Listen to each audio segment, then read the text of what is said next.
I still write for the Journal Gazette. I do an online newsletter called Home Horticulture, and I did that when I was at Purdue, and continued it after I left. And I have about 1,700 subscribers. It's free, so all you have to do if you want it is to email me with your email address, and then you go on a database, and I sell all that information to the highest bidder. No, I don't.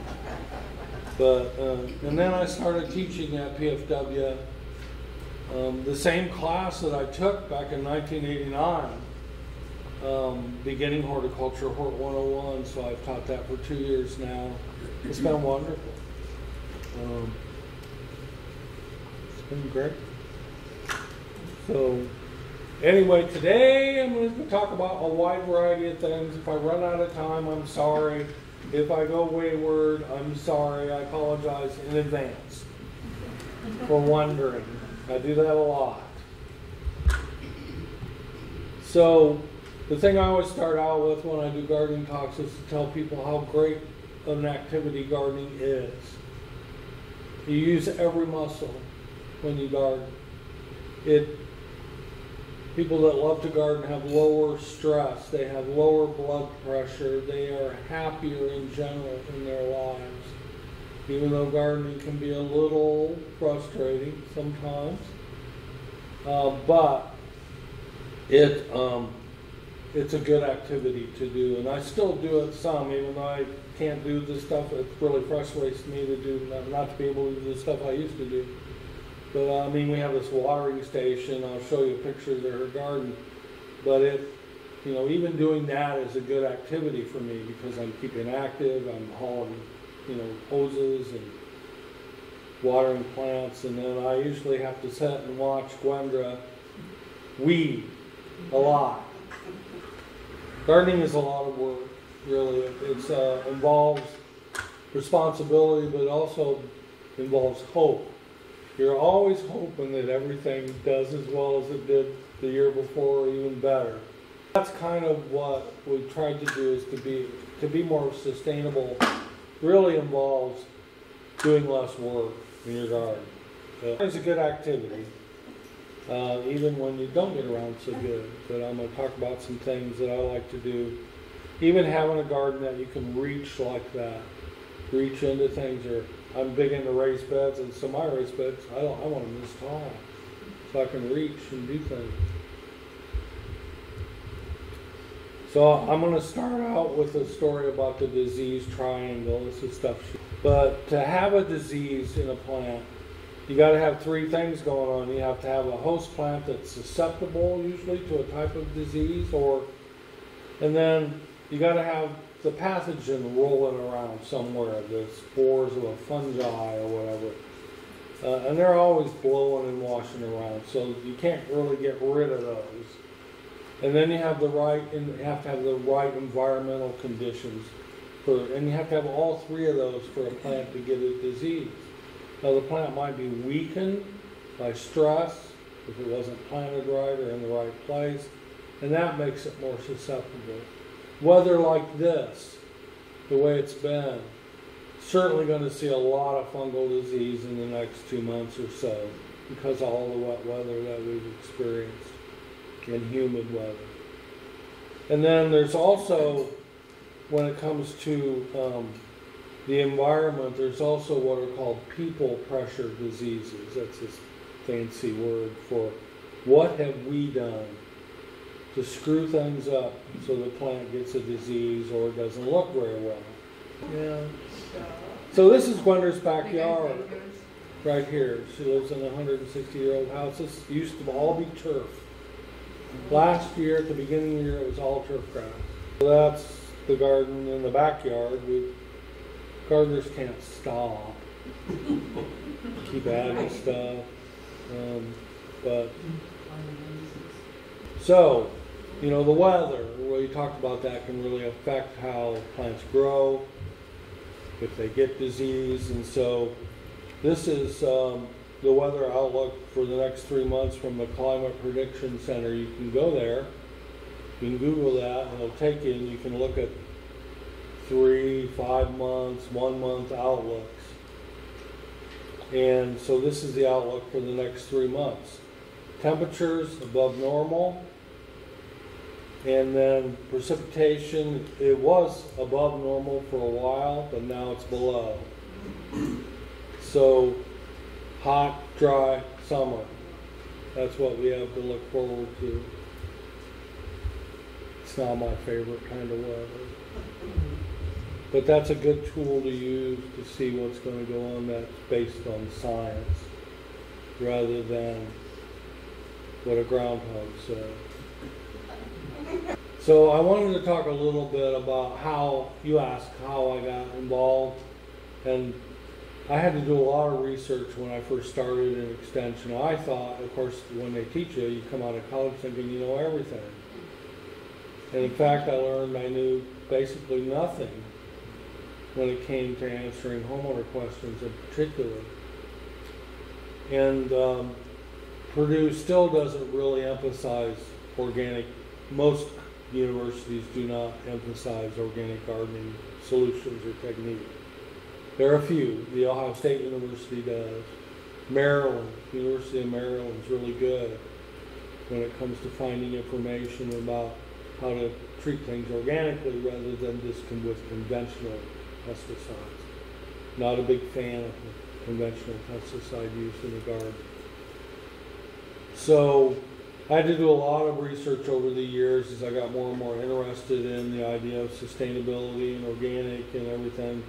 And this guy, Sir Albert Howard, whenever you use a compost bin and it has different, like 3 different things you turn over into, that is his style of composting. And he developed that when he was in India trying to help the citizens in that country when Britain still was in charge there. What was happening is that the native people were clear cutting, using up the land, and then they would move on. And what was happening is they were running out of land that was farmable. And he went in, and what he had people do is he had them build these big pits, like 16 feet square pits in 4x4 sections, and he would have them filled out with all the refuse from the stuff that was left over after they would try to grow crops, or this was around. And then of course they had cattle that are wandering around all over the place, so he had a lot of manure to work with. And so he would fill these pits with manure and then the garden refuse. And after a while he would go in and have them turn the piles, and he would keep them moist. And after a period of time, what was left in the pits was pure compost. And he would have them apply that to their fields of their poor soil. And the difference was amazing once they started to incorporate compost into the soils from these pits. It was in the region of Indore, India, and so that's why when you compost and use bins, it's called the Indore method of compost. All from Sir Albert Howard. Was he British? Yes. And he was there to help the Indian people. And the other thing that Sir Albert Howard noticed is that where they had improved the soils in regions and grew more better nutritious crops, the people were healthier rather than from regions where the crops were poor. And that was his recipe was good nutritious food, you get healthy people. And amazing work by an amazing person. How many of you know anything about terrain theory? Raise all of you, raise your hands. No, you don't know anything about it. Again, they don't teach us in college. So most of you know about Pasteur, right? Mm-hmm. And he was a believer in germ theory, where, there's these pathogens, these germs all around, and unless you get rid of them, you can have big problems, okay? So he was a believer when, especially when you did medical procedures, to have things absolutely sterile. And there are people still today that believe that. But Pasteur was around. There was this other guy named Antoine Beauchamp, who was also around the same time as Pasteur, and he had a different way of looking at things. He said that germs were just part of the terrain. They just existed. And the healthier you were as a person, the more resistant you were to pathogens and as far as getting sick. They disagreed violently all through their lives. They would go to meetings and argue back and forth. It is interesting that when Pasteur died, it's said his last words were, Beauchamp was right. But as it turns out, really both of them were right, especially when it comes to plants. Because, like I said before, pathogens are all over the place. So the healthier the plant you grow, the more resistant it is to pathogens. And the better nutrition it's going to be. It's classic.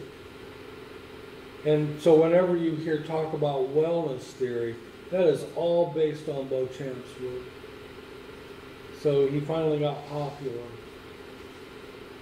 And terrain theory is this classic. So the healthier you can grow your plants, the better their nutrition they're going to be, the better they're going to taste. It's why you could grow a tomato and your neighbor could grow a tomato, the same one, and they're going to taste totally different depending on how you grow it. Or if you have a glass of wine that's grown at some crappy place in California, and you grow a wine here, the same wine, they're going to taste a lot different because of how they're grown, the climate, everything. And Rodale looked at, how many of you have heard of the Rodale Institute? Yeah, a little bit more people know about that. He was a New York businessman, and he bought a farm in Pennsylvania because he looked at Sir Albert Howard's work long ago, and he was convinced that the modern way of farming was bad for plants and soil and everything. So he created a research farm, and he grew plants by organic methods. They still do it to this day. And he published a magazine. It started out being called Organic Farming and Gardening Magazine. Now it's called Organic Gardening. And he sent it out to a lot of people. Not one person subscribed. But he just kept it up, and finally people got the message. Later, his son Robert took over the business. He appeared on lots of talk shows, Merv Griffith, Dick Cavett. At that time in the 70s, it was very popular to talk about those issues. And they still do research on how to grow plants organically.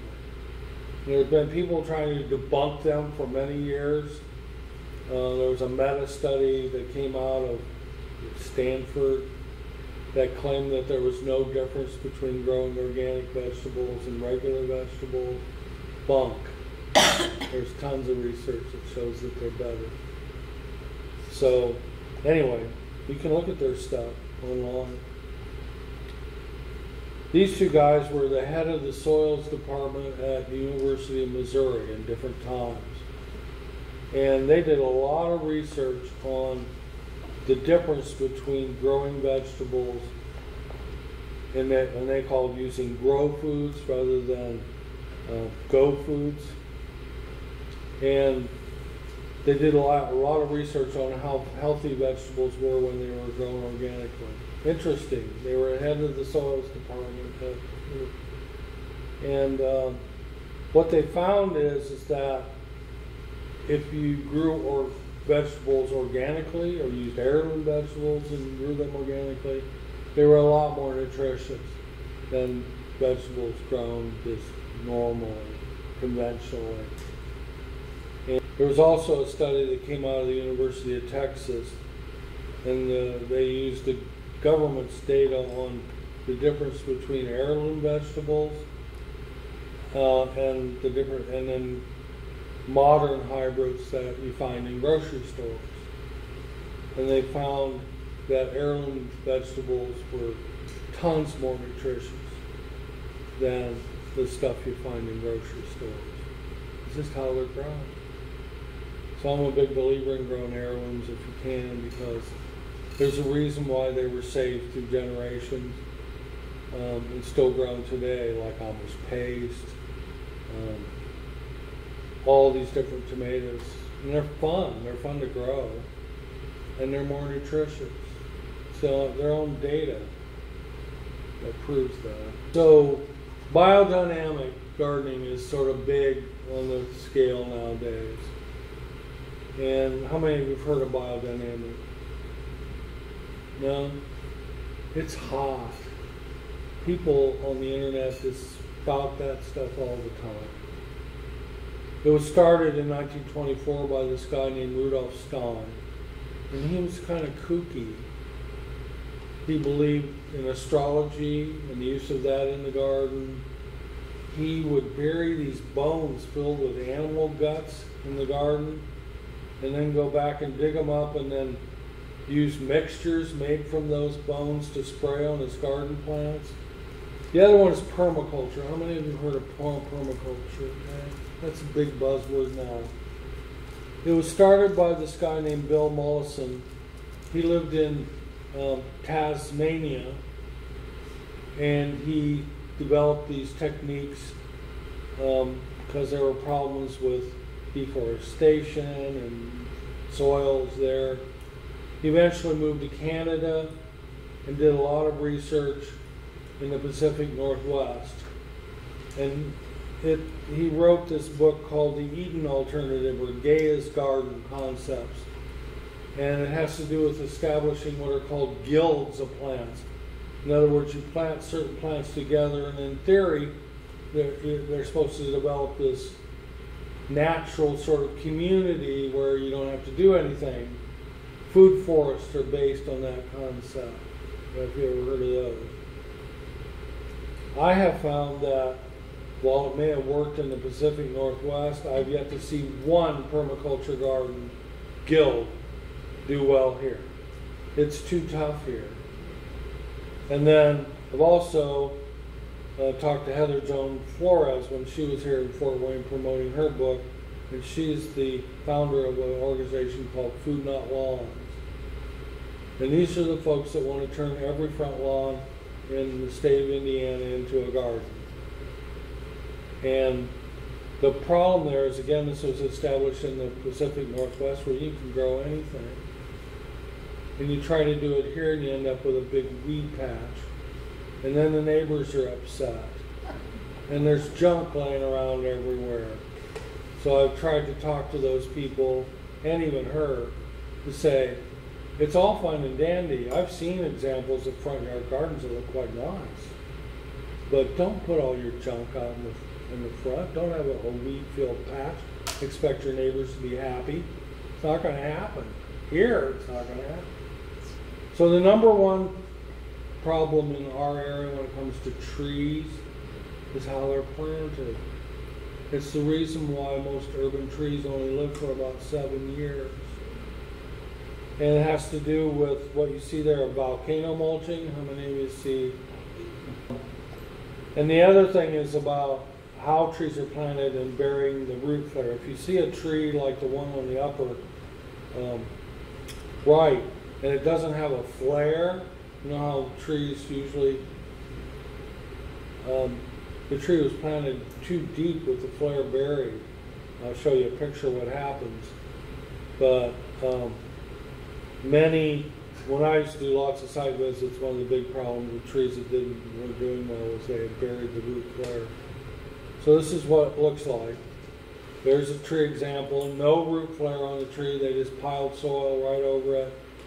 And when you excavate it, that's what you find. You find all these roots that are circling around the collar, and it strangles the tree over time. When you plant a tree, you want it planted in a hole that's scooped out so there's room for the roots to grow. It shouldn't be any really deeper than the root ball of the tree, and you want the root flare above grade. And then when you take out soil and you want to amend the backfill, you can only do that a little bit with like good stuff, like compost or Canadian peat moss. You can't just fill the soil back, the backfill up with really good soil, because what happens then is you create a bathtub that just holds water and the tree drowns to death. So you can amend the backfill a little bit, stake the tree for the first year, and then take the stakes off, and then whenever you go by it occasionally, you whack it with a stick so that the tree gets used to having that resistance, so it develops into a stronger tree. The orchardists used to do that all the time to make their tree stronger. Just whack it some, take out your frustration. Here's how tall I think a raised bed ought to be. A lot of people are starting to use scrap roofing material from a hardware store that they just want to get rid of to make your sides. That's fine. It's better than wood because that roofing material never rots. You can have a raised bed. I'm a big believer in raised bed gardening in this area because the soils are so lousy here. And then when you try to garden conventionally, when you till every year, all you do is bring up more weed seed. And then you got to continually add fertilizer. All of that. It's a lot more work. Raised beds, easy peasy, especially as you get older. But you can square foot garden. You can go online and find out how many plants to put in each square. It's very efficient. You can create gardens that you can access in a wheelchair or other kinds of devices. She's got, and then I like them tall so that you can just reach right in. Who wants to bend over all the time? I spent a lot of years on my hands and knees at the extension office and at Purdue taking care of plants. Didn't do my knees any good. I'm also a big believer in what I call lasagna gardening. So when you create a raised bed that high, you got a problem. How are you going to fill out with soil? You go to the garden center and get 40 bags of soil, put in your backyard. Gwender's done it. It's not much fun. And to create a really good soil for almost next to nothing if you're a good scrounger, what you do is at the bottom, you can put a piece of cardboard and then you put a stuff called hardware cloth over that to keep critters from coming up in your raised bed. And then you start layering. And how and what you layer depends on what you can find in scrounge. Leaves, great material, clean straw, peat moss, rotted manure. That means the stuff that's been laying around for a while, like a cow patty. I always tell people, go to a farmer and ask for cow patties. They'll look at you like you're crazy, but it's good stuff. Anyway, you just layer it up in little layers like this until you get to the top, and then you put a layer of compost on the top. You can plant immediately in that garden, and over time all that stuff is going to degrade and turn into the best soil you can possibly find for next to nothing. Really, it's a great technique. You can do it in a raised bed, or you can just do it. I've created garden beds the same method. I just pile the stuff on top, and then it'll compost over time, and I can plant right in it. And it makes a great landscaping bed to plant shrubs and trees. Another buzzword is pollinators. So I'm a big believer in planting flowers in and around the vegetables that you grow, but you want those pollinators to come in, especially if you're growing certain plants that require, like cucumbers, for instance, or squash plants. But when you grow those plants, it looks great, but also brings in all these really beneficial insects. You know how long ragweed seed stays in the soil? Yeah. It can be buried for 20 years, and you can turn up the soil and it'll germinate. Pokeweed, oh my God, pokeweed. Okay, so is it good to use mulch, and what kind, or just put the dirt in? It's a good question. So mulch in general is good. The problem is the universities came out in the early 90s and they said that mulch is really good. So what did people do? They figured if a little bit was good, they were going to add a lot. So you can go to some properties and the mulch is that deep in the front yard. So 3 inches is about where you want to go. If I wanted to show another trick for raised beds, you can build these cages that can go over your raised beds. If you have critter issues, Oh, yeah. so you can take those and put them right over the raised bed, and the critters can't get in, and yet air and water can get into your plants. You can put doors on them, you can do it all kinds. You can use PVC pipe, but you can make these cages to keep the critters out. It's a really easy way to not have your vegetables eaten to death by rabbits. Compost tea, I'm a real believer in because you can never burn your plants with it. And so how to make it, you get a 5-gallon bucket of water, almost full. You find some ankle-length pantyhose and fill that with good fresh compost and dunk it in the water like a tea. Leave the bag in the water, come back the next day, do it again. After about 3 days, you've got a pretty good tea inside the 2.5-gallon bucket. You put that in a sprayer that has a filter on it and you spray it right on your plants, on the foliage. You can also pour it around plants, but I tend to like to spray it. And you'll be surprised how well your plants do just with that. Once or twice a week. So this daylily here, I don't know if you remember her, Lana Wolf. She's a master gardener. She had a little daylily iris nursery up on Auburn Road for a long time. And she was a master gardener. And so this is a daylily that she bred especially for me. It's called Mimi's Ricky. So that's my daylily. He has it next to, that's a statue in the back with like a mother-child that he's got to buy, but the daylilies, it's kind of a spider variety that's pretty big. Yes. Yes. Eventually, over time. Yes. Then I'll sell them for big money. But anyway, I thought I'd show you that. It's always, gardens always can give you great joy. And that's what you want. You want to be able to make the world a better place. When you have a really nice garden and people come to visit, you're enriching their lives, it enriches your lives. I always used to tell master gardeners, just go out and be nice, do good things, right? You still do that. So that's what you want to do in your life. It takes one person. I had a boss that told me, one person doing good things takes the place of, or 15 people doing good things takes the place of one person that does really bad things. So it takes a more people to make up for that difference. And that's what you want to do in your life.